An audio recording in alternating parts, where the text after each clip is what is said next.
Алтынсарин қазақтың аса көрнекті ағартушысы, педагогі, жазушы, қоғам қайраткері. Ыбырай Алтынсарин жас кезінен бастап білімге құштар болған.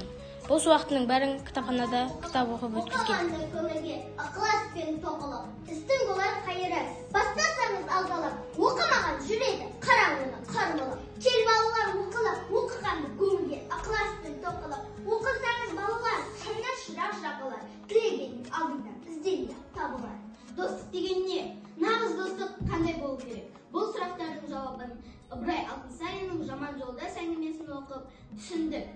Біз Ыбырай Алтынсариннің «Жаман жолдас» әңгімесін оқып, адал достықты, нағыз достықты, шыншыл достықты білдік.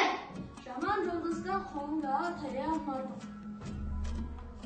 Жақсымен жолдас болсаң, жетерсің мұратқа, жаманмен жолдас болсаң, қаларсың ұятқа.